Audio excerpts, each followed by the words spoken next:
2 minutes pour comprendre. Aujourd'hui, diabète de type 1, diabète de type 2, des symptômes différents. On voit ça tout de suite avec le docteur Jacques Beltran. Vous êtes pédiatre diabétologue à l'hôpital Necker Enfants Malades.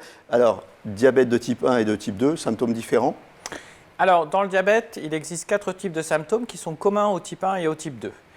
Le premier de ces symptômes, c'est ce qu'on appelle la polyurie, c'est-à-dire qu'on se met à faire beaucoup pipi. Par exemple, on ne peut pas passer une nuit entière sans se lever 2, 3, 4 fois pour faire pipi.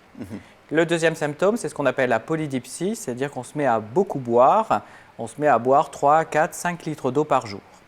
Ces 2 symptômes, ils se voient surtout dans le diabète de type 1, chez les enfants ou chez les jeunes adultes. Et ça, c'est une urgence à faire le diagnostic. Il existe 2 autres symptômes. D'abord, un amaigrissement, c'est-à-dire que le patient perd du poids sans vraiment comprendre pourquoi. Associé à un autre symptôme qu'on appelle la polyphagie, c'est-à-dire que le patient se met à avoir tout le temps faim et malgré ça perd du poids.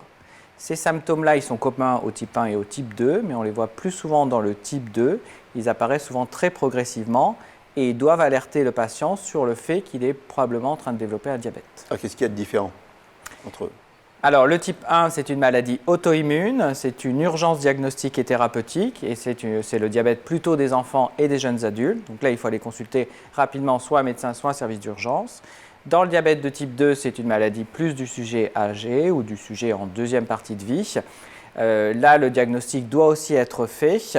Mais là, souvent, le traitement se met en place de façon progressive et en premier, en général, on essaye d'améliorer l'hygiène de vie du patient en l'encourageant, en stabilisant ou en perdant du poids, améliorer son alimentation ou faire du sport.